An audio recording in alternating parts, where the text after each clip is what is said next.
ನಾವೀಗ ಹಿರಿಯೂರು ವಿಧಾನಸಭಾ ಕ್ಷೇತ್ರದಲ್ಲಿ ನಾವೆಲ್ಲಿದ್ದೇವೆ. ಈ ಒಂದು ಹಿರಿಯೂರು ವಿಧಾನಸಭಾ ಕ್ಷೇತ್ರದಲ್ಲಿ JDS ಅಭ್ಯರ್ಥಿಯಾಗಿ ಕಣಕ್ಕಿಳಿದಿರುವಂಥ ಎ ಕೃಷ್ಣಪ್ಪರವರು ರಾಜಕೀಯ ಧುರೀಣರು, ಮಾಜಿ ಮಂತ್ರಿಗಳು. ಈ ಒಂದು ಎಲೆಕ್ಷನ್ನು ತಮಗೆ ಯಾವ ರೀತಿಯನ್ನು ಶೋಭೆ ತರಬಹುದು ಮತ್ತು ಯಾವ ರೀತಿಯ ಅಭಿವೃದ್ಧಿಯನ್ನು ತಾವು ಮಾಡ್ಬೋದು? ನಾನು 40 ವರ್ಷದಲ್ಲಿ ರಾಜಕೀಯದಲ್ಲಿದ್ದರೂ ಕೂಡ 2 ವಿಚಾರಗಳಿಗೆ ಬದ್ಧತೆಯನ್ನು ಇಟ್ಕೊಂಡಿದ್ದೇನೆ. ಒಂದು ಶಿಸ್ತು, ಮತ್ತೊಂದು ಜನಗಳಿಗೆ ಬೇಕಾದ ಅಭಿವೃದ್ಧಿ. ಈ 2 ಮಂತ್ರಗಳ ಜೊತೆ ನಾನು 40 ವರ್ಷ ಕಳೆದಿದ್ದೇನೆ. ನಾನು ಮಾಡಿರೋ ಕೆಲಸಗಳು, ಅಭಿವೃದ್ಧಿ ಕೆಲಸಗಳು ಬೇರೆ ಬೇರೆ ಕ್ಷೇತ್ರಗಳಲ್ಲಿ, ತಾಂತ್ರಿಕ ಕ್ಷೇತ್ರದಲ್ಲಿ, ಉದ್ಯೋಗ ಕ್ಷೇತ್ರದಲ್ಲಿ, ಇವೆಲ್ಲವನ್ನು ಕೂಡ ಜನರಿಗೆ ಮಾಹಿತಿಗಳಿದೆ. ಆದ್ದರಿಂದ ಈ ಕ್ಷೇತ್ರದಲ್ಲಿ ಚುನಾವಣೆ ಎದುರಿಸೋದು ನನಗೇನು ಕಷ್ಟ ಇಲ್ಲ. ಸರ್, ಈ ಕ್ಷೇತ್ರದಲ್ಲಿ ಚುನಾವಣೆಯನ್ನು ಎದುರಿಸಲು ತಮಗೇನು ಕಷ್ಟ ಇಲ್ಲ ಅಂತ ಹೇಳಿದ್ರಿ. ಯಾಕೆಂದರೆ ಈ ಕ್ಷೇತ್ರ ತಮ್ಮ ಪಾಲಿಗೆ ಹೊಸ ಕ್ಷೇತ್ರ. ಇಲ್ಲಿನ ಜನಗಳು, ಎಷ್ಟೋ ಜನ ನಿಮ್ಮ ಒಂದು ರಾಜಕೀಯದಲ್ಲಿ ಎ ಕೃಷ್ಣಪ್ಪರು ಅಂದರೆ ತಾವು ಚಿರಪರಿಚಿತರು. ಹಾಗಾಗಿ ಈ ಕ್ಷೇತ್ರದ ಬಗ್ಗೆ ತಾವೇನು ಹೇಳಕ್ಕೆ ಇಷ್ಟಪಡ್ತೀರಾ? ರಾಜಕೀಯವಾಗಿ ಹೇಳ್ತಿದ್ದೀರಾ, ವಿಶ್ವಾಸದಲ್ಲಿ ಹೇಳ್ತಿದ್ದೀರಾ? ರಾಜಕೀಯವಾಗಿ ಹೇಳಿ ಸರ್. ರಾಜಕೀಯವಾಗಿ ಇನ್ನೂ ಸ್ವಲ್ಪ ದಿನ ಹೋಗಬೇಕು. ಈಗ ತಾನೇ ನಾನು ಇದು 2ನೇ ದಿನ, ಇನ್ನೊಂದು 10 ದಿವಸ ಕಳೆದ್ರೆ ರಾಜಕೀಯವಾಗಿ ಹೇಗಿದ್ದಾರೆ ಜನ, ಎಷ್ಟರ ಮಟ್ಟಿಗೆ ಬೆಂಬಲ ಸಿಗ್ತಿದೆ, ಬೆಂಬಲ ಕಡಿಮೆ ಇದೆ, ಅದನ್ನು ಹೆಚ್ಚು ಮಾಡಿಕೊಳ್ಳೋದು ಹೇಗೆ ಅಂಥೇಳಿ ನಮ್ಮ ಲೋಕಲ್ ಲೀಡರ್ಸ್ ಇದ್ದಾರೆ. ಇವರು ಸ್ಟೇಟ್ ಜನರಲ್ ಸೆಕ್ರೆಟರಿ ಇದ್ದಾರೆ, ನಮ್ಮ ಬ್ಲಾಕಿನ ಪ್ರೆಸಿಡೆಂಟ್ಸ್, ಜನತಾದಳ ಪ್ರೆಸಿಡೆಂಟ್ಸ್ ಇದ್ದಾರೆ, ಬೇಕಾದಷ್ಟು ದುರೀಣರು. ಇವರೆಲ್ಲ ನನಗೆ ಮೊದಲು ನನ್ನ ವಯಸ್ಸಷ್ಟು ದಿನ ಜನತಾದಳ ದುಡಿದಿದ್ದಾರೆ. ಈಗ ನಿನ್ನೆಯಿಂದ ಏನಪ್ಪ ಮಾಹಿತಿಗಳಂದರೆ, ಯಾವ ಊರಿಗೆ ನಾವು ಹೋಗಲಿ ಅದು ವಿಜಯೋತ್ಸವ. ಚುನಾವಣೆಗೆ ನಾನು ಹೋಗೋದು ಸೆರಗಿಟ್ಕೊಂಡು ಮತ ಕೊಡಿ ಅಂತ ನಾನು ಹೋಗ್ತೀನಿ. ಆದರೆ ಜನ ಆ ಪಟಾಕಿಗಳು, ಆ ಬ್ಯಾಂಡ್ ಸೆಟ್ಗಳು, ಅವ್ರ ಉತ್ಸಾಹಗಳು ನೋಡಿದ್ರೆ ಇದೇನು ಎಲೆಕ್ಷನ್ನೇ ಮುಗಿಸ್ಬಿಟ್ಟವ್ರೇನೋ ಅನ್ನೋ ಥರ ಇರುತ್ತೆ. ಆದ್ದರಿಂದ ಉತ್ಸಾಹ ಇದೆ. ಈ ಕ್ಷೇತ್ರದ ತಮ್ಮದೇ ಪಕ್ಷದ ಅಭ್ಯರ್ಥಿಯಾಗಿ ಮೊದಲು ಏನು ನಾಮಪತ್ರ ಸಲ್ಲಿಸಿದ್ರು ಬಂಡಾಯವಾಗಿ ಲಕ್ಷ್ಮೀಕಾಂತ್ ಅವ್ರ ಬಗ್ಗೆ ತಾವೇನು ಹೇಳ್ತೀರಾ? ಯಾಕೆ ನಾಮಪತ್ರ ಅವ್ರು ಹಿಂಪಡೆದಿದ್ದಾರೆ, ಅವ್ರ ಬಗ್ಗೆ ತಾವೇನು ಹೇಳ್ತೀರಾ ಸರ್? ಅವ್ರ ಸಪೋರ್ಟ್ ನಿಮ್ಗೆ ಯಾವ ರೀತಿ ಇದೆ? ಸಂಪೂರ್ಣವಾಗಿದೆ. ಈ ಒಂದು ಕ್ಷೇತ್ರಕ್ಕೆ ಈಗ ತಾವು ಗಮನ ಇಟ್ಟುಕೊಂಡಿದ್ದಾಗೆ ಬಹಳ ಮುಖ್ಯವಾಗಿ ಈ ಫೀಡರ್ ಚಾನಲ್ಸನ್ನ ಕಂಪ್ಲೀಟ್ ಮಾಡಿಕೊಡ್ಬೇಕು. ಧರ್ಮಪುರ ತಾಲೂಕು ಹೆಡ್ ಕ್ವಾರ್ಟರ್ಸ್ ಮಾಡಬೇಕು. ಆಡಳಿತ ಪ್ರಜೆಗಳಿಗೆ ಹತ್ರ ಇರಬೇಕು ಅನ್ನೋದು ಯಾವುದೇ ಒಂದು ಜವಾಬ್ದಾರಿಯುತವಾದ ಸರ್ಕಾರಕ್ಕೆ ಇರಬೇಕು. 64 ವರ್ಷಗಳಾದರೂ ಕೂಡ ಇವರು 40-50 ಕಿಲೋಮೀಟ್ರ್ ತಾಲೂಕಿಗೆ ಬರ್ತಾರೆ ಅಂದರೆ ಇದು ಒಂದು ರೀತಿ ಲಜ್ಜೆ ಪಡುವಂಥ ವಿಚಾರ. ಯಾರೇ ರಾಜ್ಯ ಆಳಿರಲಿ. ಈಗ ಉದಾಹರಣೆಗೆ ನನ್ನ ಕ್ಷೇತ್ರದಲ್ಲಿ ಕೃಷ್ಣರಾಜಪುರ ಹೋಬಳಿ ಹೆಡ್ ಕ್ವಾರ್ಟರ್ಸ್ ಆಗಿತ್ತು. 6 ಕಮಿಷನ್ಗಳನ್ನ ಕಾನ್ಸ್ಟಿಟ್ಯೂಟ್ ಮಾಡಿದ್ದಾರೆ. ನಾನು 4 ಆಣೆದು ಒಂದು ಪೇಪರು ಕೊಡಲಿಲ್ಲ, ಒಂದು ಅರ್ಜಿ ಕೊಡಲಿಲ್ಲ, ಹೋರಾಟ ಇಲ್ಲ, ಸದ್ದು ಗದ್ದಲ ಇಲ್ಲದೇ ತಾಲೂಕು ಹೆಡ್ ಕ್ವಾರ್ಟರ್ಸ್ ನಾನು ಮಾಡಿದೆ. ಇವತ್ತು ಧರ್ಮಪುರ ಏನಿದೆ ಅದು ತಾಲೂಕು ಹೆಡ್ ಕ್ವಾರ್ಟರ್ಸ್ ಆಗಬೇಕು. ಭೌಗೋಳಿಕವಾಗಿ ಆಜುಬಾಜು ಇರೋ ಜನಗಳಿಗೆ ಸಹಾಯ ಆಗಬೇಕು. ನನ್ನ ವೈಯಕ್ತಿಕ ಪ್ರಶ್ನೆ ಇರಬಾರ್ದು ಇದು. ಯಾಕಂದರೆ ಒಂದು ಸಾರಿ ನಾವು ಜಾರಿ ಮಾಡಿದ್ರೆ ಪರಂಪರೆಗಳು, ಶತಮಾನಗಳು ಉಳ್ಕೊಳ್ಳುತ್ತೆ. ಅದಕ್ಕೆ ಆ ಜನಗಳಿಗೆ ಹತ್ತಿರ ಇರೋಂಥ ಆಡಳಿತ ಕೊಡಬೇಕು ವಿನಃ ನಾವು ಏನೋ ನನಗೆ ಬೇಕೋ ಆ ಒಬ್ಳಿ ಸೇರಿಸೋಣ, ಇಲ್ಲಿ ತೊಗೊಂಡೋಗಿ ಹಾಕೋಣ, ಅದಾಗಬಾರ್ದು. ಮುಂದೆ ಡ್ಯಾಮ್ಗೆ ನೀರು ಬಿಡೋ ವಿಚಾರದಲ್ಲಿ ಇವತ್ತು VV ಸಾಗರದ್ದು ಅದರಲ್ಲಿ ಭಾಳ ತಾರತಮ್ಯಗಳು ನಡೆದಿದ್ದಾವೆ. ಮತ್ತು ಇನ್ನೊಂದೇನಪ್ಪ ಅಂದರೆ ಕಾಲಕ್ಕೆ ಸರಿಯಾಗಿ ಯೋಜನೆಗಳನ್ನ ಜಾರಿ ಮಾಡಿಲ್ಲ. ಇವತ್ತು ನಾನು ಮೊದಲು ಮಾಡಬೇಕಾದ ಕೆಲಸ ಯಾವ ಕಾರಣಕ್ಕಾಗಿ ಕೆಲಸ ಸ್ಥಗಿತ ಆಗಿದೆ, ಆರ್ಥಿಕ ಸಂಪನ್ಮೂಲಗಳ ಬಿಕ್ಕಟ್ಟಿದೆಯಾ ಅಥವಾ ಕೇಂದ್ರ ಸರ್ಕಾರದ ಒಂದು ನೀತಿಗಳ ಜೊತೆಯಲ್ಲಿ ಎನ್ವೈರ್ನ್ಮೆಂಟ್ ಇರ್ಬೋದು, ಎಕಾಲಜಿ ಡಿಪಾರ್ಟ್ಮೆಂಟ್ ಇರ್ಬೋದು, ಏನಾದರೂ ತೊಂದರೆ ಇದೆಯಾ, ರಾಜ್ಯ ಸರ್ಕಾರ ಇವತ್ತು ಕೊಡಬೇಕಾದ ಹಣ ಬಡ್ಜೆಟಲ್ಲಿ ಕೊಟ್ಟಿಲ್ವ, ಇವೆಲ್ಲವನ್ನು ತತ್ಕ್ಷಣ 20ನೇ ತಾರೀಕು ಮೇಲೆ ನಾನು ಅಭ್ಯಾಸ ಮಾಡಿ ಅದಕ್ಕೆ ನಾನು ನನ್ನ ಏನಂತ ಹೇಳ್ತೀವಿ, ನನ್ನ ಪ್ರತಿಕ್ರಿಯೆ ಅಲ್ಲ, ನನ್ನ ಕೆಲಸ ಸಂಪೂರ್ಣವಾಗಿ ಅದರಲ್ಲಿ ನಾನು ಇನ್ವಾಲ್ವ್ ಆಗ್ತೇನೆ. ಯಾಕೆಂದರೆ ನಾವು ಗುರುತುಗಳನ್ನ ಬಿಡಬೇಕು, ನಾಮಕಾವಸ್ತು ಪಟೇಲರಾಗಿ ಬಾಳಬಾರ್ದು. ಈ ಜನ ಅಮಾಯಕ ಜನ ನಮ್ಗೆ ಓಟ್ ಹಾಕ್ಬಿಡ್ತಾರೆ. ಈಗ ನೋಡಿ, ಇವ್ರು ಯಾರೋ ನನಗೆ ಗುರ್ತೇ ಇಲ್ಲ. ಸ್ಲೋಗನ್ಸ್ ಕೂಗ್ತಾರೆ, ಜಿಂದಾಬಾದ್ ಕೃಷ್ಣಪ್ಪ ಅಂತಾರೆ, ಜಿಂದಾಬಾದ್ ಜನತಾದಳ ಅಂತಾರೆ, ಕಾಫಿ ಕೊಡ್ತಾರೆ, ಟೀ ಕೊಡ್ತಾರೆ, ಹಾರ ಹಾಕ್ತಾರೆ. ಆ ಹೆಣ್ಮಕ್ಳು ಏನೋ ನಾನು ಅವ್ರ ಮನೆಯಲ್ಲೇ ಬೆಳೆದಂಥರ ಮಾತಾಡಿಸ್ತಾರೆ. ಇದು ವಾಪಸ್ ಕೊಡೋಕ್ಕಾಗೋದಿಲ್ಲ. ವಾಪಸ್ ಕೊಡೋದು ಒಂದೇ ಒಂದು ವಿಧಾನ ಏನಪ್ಪ ಅಂದರೆ ಈ ಲೀಡರ್ಸ್ಗೆ ಗೌರವ ಕೊಡೋದು ಮತ್ತೇನಪ್ಪ ಅಂದರೆ ಅಭಿವೃದ್ಧಿ ಕೆಲಸಗಳು ಮಾಡೋಕ್ಕೆ ಏನೆಲ್ಲ ಹೋರಾಟ ಮಾಡಬೇಕು ಅದು ನಾನು ಮಾಡ್ತೇನೆ. ಈ ಡೆವಲಪ್ಮೆಂಟಲ್ ವರ್ಕ್ಗೆ ನನ್ನ ಪರಿಚಯನ ಮಾಡ್ತೀನಿ. ಒಂದು 6 ತಿಂಗಳು ಟೈಮ್ ಕೊಡಿ. ಕುಮಾರಸ್ವಾಮಿ ಅವರು ಏನಾದರೂ ಚೀಫ್ ಮಿನಿಸ್ಟರ್ ಆಗಿಬಿಟ್ರು ನಮ್ಮೆಲ್ಲರ ಅದೃಷ್ಟಕ್ಕೆ 6 ತಿಂಗಳು ಬೇಕಾಗಿಲ್ಲ. It is all in hours it should be done. ಯಾಕೆಂದರೆ ನಾನು MLA ಆಗೋದು ಅಕಸ್ಮಾತ್ ಇಲ್ಲಿ ಬಂದಿರೋದು ಇದು 1000 ವರ್ಷಗಳು ನೆನಪಿಡಬೇಕು ಈ ಕ್ಷೇತ್ರದವರು. ಆ ಪ್ರಕಾರ ಏನೇನಾಗುತ್ತೋ ಅವೆಲ್ಲ ತರ್ತೀನಿ.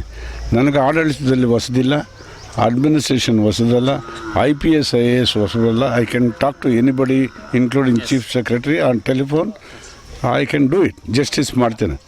ಇವರು ನೆನ್ಕೋಬೇಕು, ಅವನು ಯಾರು ಎ ಕೃಷ್ಣಪ್ಪ ಅನ್ನೋನೊಬ್ಬನು ಬಂದ ಇವೆಲ್ಲ ಮಾಡೋದ ಅಂತ. ಅಷ್ಟರ ಮಟ್ಟಿಗೆ ನನ್ನ ನಡೆ ನುಡಿ ತೋರಿಸ್ತೀನಿ.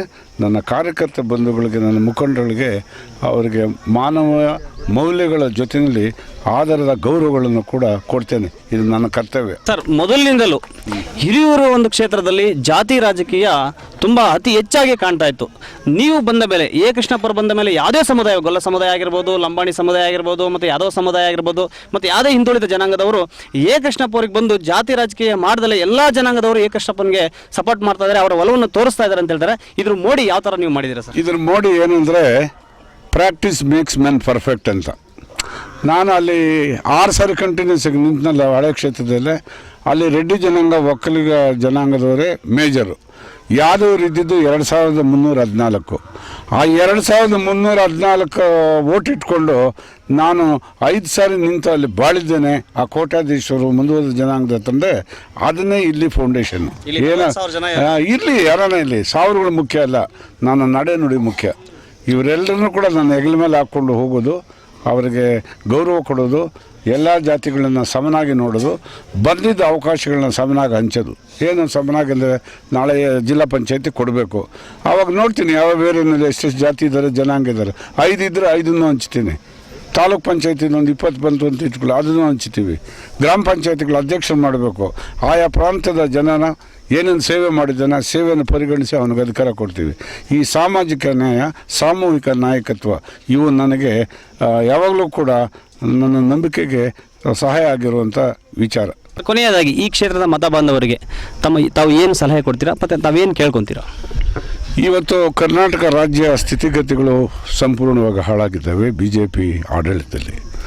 ನಮ್ಮ ಅಭಿವೃದ್ಧಿಯಲ್ಲಿ ನಾವು ನಂಬರ್ 1 ಇದ್ವಿ, ಇವತ್ತು 16ನವರು ಆಗಿದ್ದೇವೆ. ಮತ್ತು ನೀತಿ ನಿಯಮಗಳಲ್ಲಿ, ಸಾಂಸ್ಕೃತಿಕ ಇತಿಹಾಸದಲ್ಲಿ, ಆಡಳಿತದಲ್ಲಿ, ಶಿಕ್ಷಣದಲ್ಲಿ, ಆರೋಗ್ಯದಲ್ಲಿ, ಕನ್ನಡ ಭಾಷೆಗೆ ಸಂಬಂಧಪಟ್ಟ ವಿಚಾರಗಳಲ್ಲಿ ನಾವು ಅಗ್ರಸ್ಥಾನದಲ್ಲಿದ್ದೀವಿ.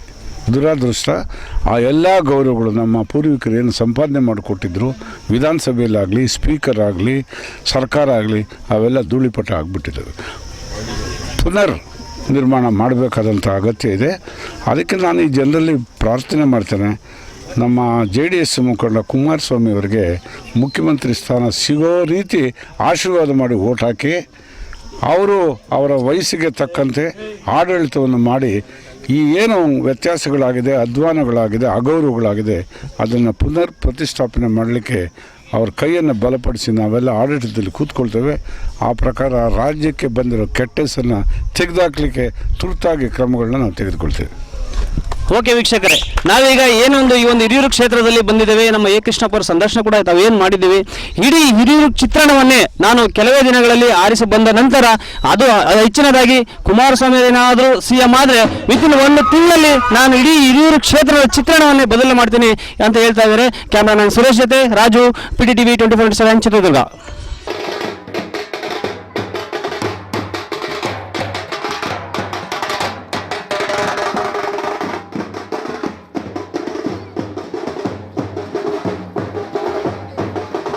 ಈಗ ನಮ್ಮೊಂದಿಗೆ ರಾಜ್ಯ JDS ಕಾರ್ಯದರ್ಶಿಯಾದಂಥ D ಯಶೋಧರ್ ಅವರು ನಮ್ಮೊಂದಿಗಿದ್ದಾರೆ. ಈ ಒಂದು ಕ್ಷೇತ್ರದ ಒಂದು ಪರಿಚಯವನ್ನು ಅವ್ರ ಕಡೆಯಿಂದಲೇ ಪಡ್ಕೊಳ್ಳೋಣ.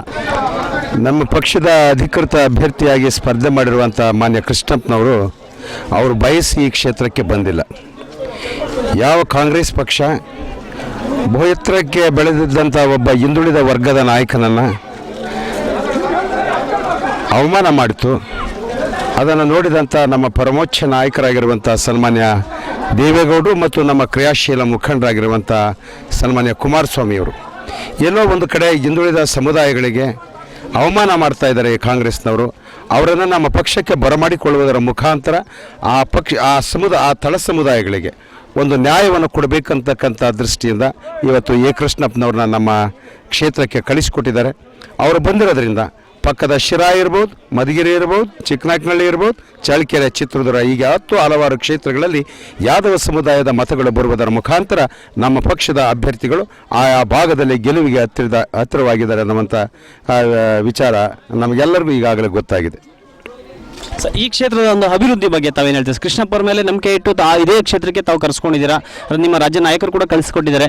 ಅವರು ಬಂದರೆ ಅಭಿವೃದ್ಧಿ ಯಾವ ರೀತಿ ಆಗಬಹುದು, ಯಾವ ನಿಟ್ಟಿನಲ್ಲಿ ಸಾಗ್ಬೋದು ಸರ್? ಸ್ವಾತಂತ್ರ್ಯ ಬಂದಾಗ ಆಗಾಯಿತು ಸಾಕಷ್ಟು ಸಮಸ್ಯೆಗಳನ್ನು ನಮ್ಮ ಕ್ಷೇತ್ರ ಪ್ರತಿನಿಧಿಸ್ತಾ ಇದೆ. ಕೆಲವೊಂದು ಕಡೆ ರಸ್ತೆಗಳು, ಕುಡಿಯುವ ನೀರಿನ ವ್ಯವಸ್ಥೆ ಇಂಥ ಹಲವಾರು ಕಾರ್ಯಕ್ರಮಗಳು ಅನುಷ್ಠಾನಕ್ಕೆ ಬಂದಿರ್ಬೋದು. ಆದರೆ ನಮ್ಮನ್ನು ಕಿತ್ತು ತಿನ್ನುವಂಥ ಸಮಸ್ಯೆಗಳಿವೆ. ಒಂದು ಬೆಂಬಲವನ್ನು ಗಮನಿಸಿದರೆ ನಿಜಕ್ಕೂ ಸಹ ನಾವು ಗೆಲುವಿಗೆ ಹತ್ತಿರ ಇದ್ದೇವೆ ಅನ್ನುವಂಥ ಆಶಾಭಾವನೆ ವ್ಯಕ್ತ ಆಗಿದೆ. ಹಾಗೆಯೇ ಈ ಕಡೆ ಇಲ್ಲೇನೋ ಒಂದು ರೀತಿಯ ಹೊಸ ಬದಲಾವಣೆ ಬೀಸ್ತಾ ಇದೆ. ಅದಮ್ಯ ಉತ್ಸಾಹಿಗಳಾಗಿರುವಂಥ ಸನ್ಮಾನ್ಯ ಕುಮಾರಸ್ವಾಮಿ ಅವರ ನಾಯಕತ್ವ ಈ ರಾಜ್ಯಕ್ಕೆ ಬೇಕು. ಹಾಗಾಗಿ ಇಲ್ಲಿಂದ ನಾವು ಕೃಷ್ಣಪ್ಪನವ್ರನ್ನ ಆಯ್ಕೆ ಮಾಡಿ ವಿಧಾನಸಭೆಯಲ್ಲಿ ಪ್ರತಿಷ್ಠಾಪನೆ ಮಾಡಿದರೆ ಆ ಮುಖಾಂತರ ಕುಮಾರಸ್ವಾಮಿ ಅವರು ಮುಖ್ಯಮಂತ್ರಿ ಆದರೆ ಈ ಭಾಗದ ಜನರ ಸಮಸ್ಯೆಗಳಿಗೆ ಒಂದು ಪರಿಹಾರ ಸಿಗಲಿಕ್ಕೆ ಸಾಧ್ಯ ಇದೆ ಅನ್ನುವಂಥ ಆಶಾಭಾವನೆ ಇವತ್ತು ಮತದಾರರಲ್ಲಿ ಮೂಡ್ತಾ ಇರೋದ್ರಿಂದ ನಿಜಕ್ಕೂ ಸಹ ಈ ಬಾರಿ ಚುನಾವಣೆಯಲ್ಲಿ ನಾವು ಗೆಲ್ಲುತ್ತೇವೆ.